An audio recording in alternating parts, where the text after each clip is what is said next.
आपकी खुशी मेरी जिंदगी है यश जी, सब कुछ है मेरा। अब मैं आपको कोई भी परेशानी का कारण या दुख नहीं दूंगी। बिल्कुल वैसे ही रहूंगी जैसा आप चाहते हैं।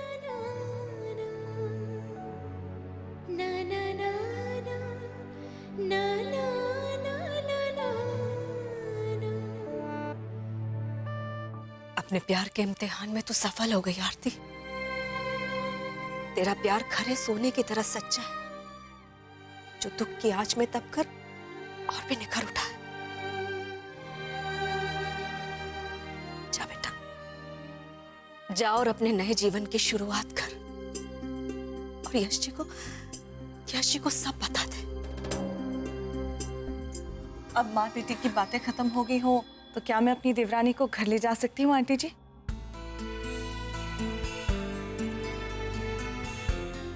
अब चलो भी, बहुत रैली मायके में। अब चलकर अपना घर संभालो। चलो आओ।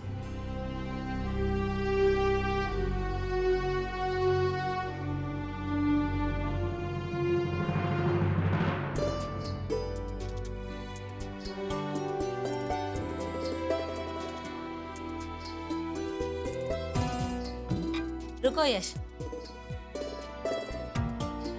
हमारा यश विजेता होकर लौटा है। भोपाल मुक्केबाजी प्रतियोगिता में 3 साल से लगातार जीतने वाले पहलवान को पछाड़ कर आया है आज ये। आज ऐसे ही घर में नहीं जाने दूंगी तुझे। आज यश का स्वागत आरती के साथ होगा।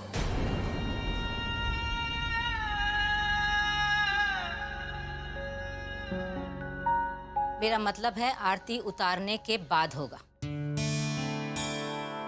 विधि, आरती का थाल लेकर आओ। जब आपने फोन करके बोला था ना बड़ी भाभी, झट से मैंने आरती की थाली तैयार करके रख दी थी। ये लीजिए। ये आरती का थाल मुझे नहीं, आरती बहू को दो। आज यश भैया का स्वागत ये करेंगे।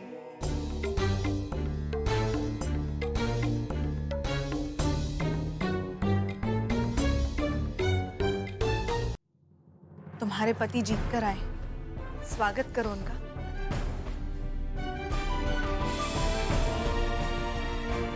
सोच क्या रही हो आरती? आओ।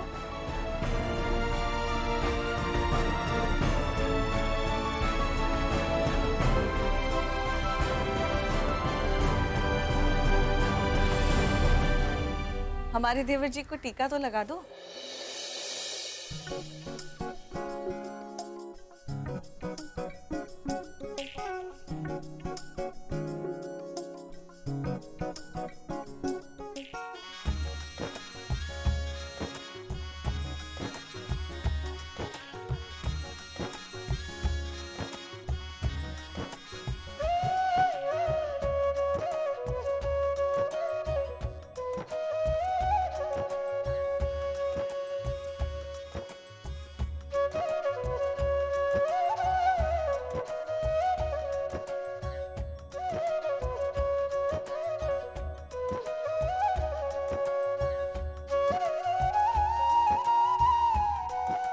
हो गया, अब यश अंदर जा सकता है।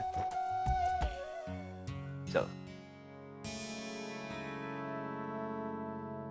बुआ जी, देखा आपने, आखिरकार आरती यश भैया को उनके दुख से बाहर ले ही आई। यश भैया जिस बात के लिए अपने आप को कसूरवार मान रहे थे, उस बात को आरती ने उनके दिल से निकाल ही दिया। सावित्री से कम नहीं है हमारी आरती।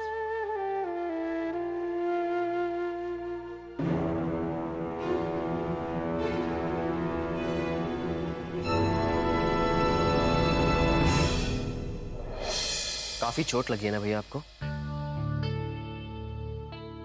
बहुत दर्द हो रहा होगा ना?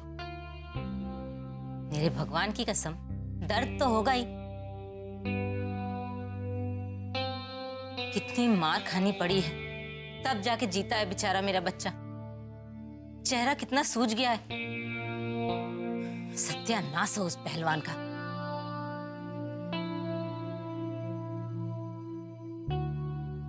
खड़ी खड़ी मुंह क्या देख रही हो?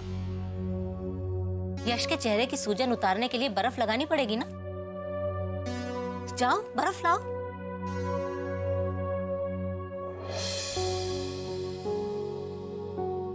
ये लीजिए। हम यहाँ खड़े खड़े भैया की चोट देखते रह गए और भाभी आइस भी ले आई। इसे कहते ख्याल रखना, है ना भाभी? हाँ हाँ, प्यार में यही तो होता है।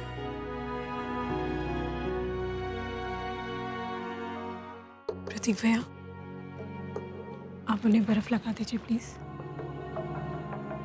अरे नहीं भाभी, ठंडी बर्फ लगने पे और भी तकलीफ होती है और मैं किसी को तकलीफ में नहीं देख सकता। अब यश भैया को तो बिल्कुल भी नहीं।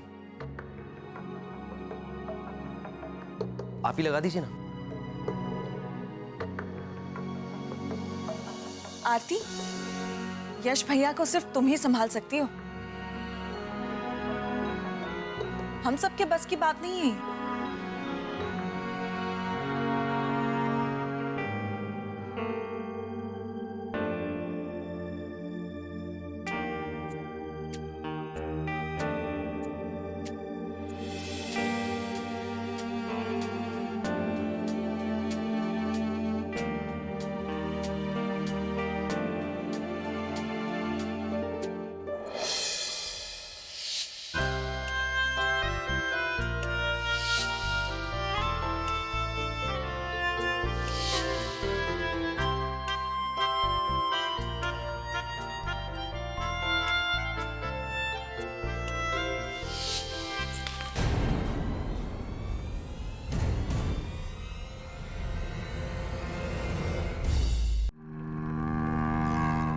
पंकज भैया,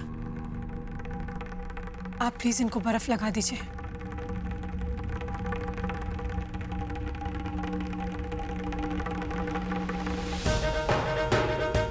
अरे आप सब ऐसे क्या देख रहे हैं? अरे जब प्रतीक भैया अपने भाई का दर्द बर्दाश्त नहीं कर पाए तो क्या एक पत्नी अपने पति का दर्द बर्दाश्त कर सकती है? वैसे भी हम औरतों का दिल तो बहुत नाजुक होता है। अपने पति को फाइट करते हुए तो देख लिया, लेकिन उनकी चोट बिल्कुल बर्दाश्त नहीं होगी, है ना आरती?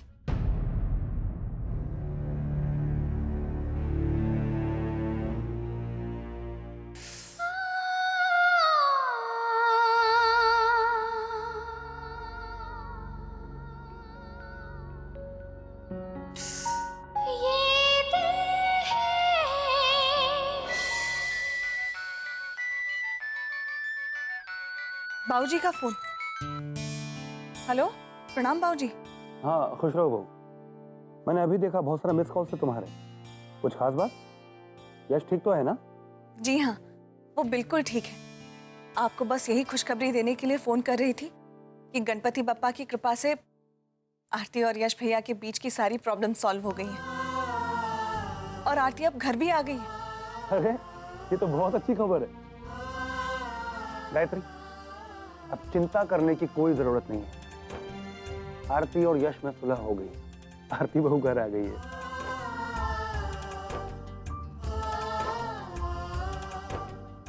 आप मुझे फोन दीजिए, मैं खुद बात करूंगी। जब तक अपने गानों से नहीं सुनूंगी मुझे तसल्ली नहीं होगी। वेदी बहू, जरा यश और आरती को फोन दो। गायत्री उनसे बात करने के लिए बेचैन हो रही है। जी मम्मी जी, आप दोनों से बात करना चाहती हैं। आरती, मम्मी जी और बाबूजी तुमसे साथ में बात करना चाहते हैं। आओ।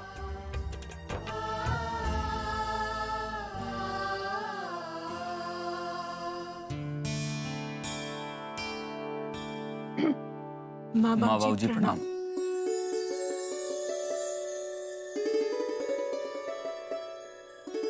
कैसे हैं आप लोग? अरे बेटा, खुश रहो। तुम दोनों की आवाज सुनकर ही मेरी तबीयत ठीक हो गई। भगवान तुम्हारी जोड़ी बनाए रखे।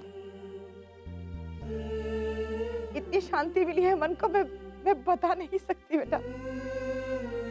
और अब इसी तरह से एक दूसरे के साथ रहना, पति पत्नी के बीच में छोटी मोटी कहासुनी और मतभेद तो होते रहते हैं, हाँ हाँ बेटा, लेकिन एक दूसरे के प्रति विश्वास को खोना नहीं, क्योंकि विश्वास ही एक ऐसी डोर है जो इस रिश्ते को बांधे रखती है।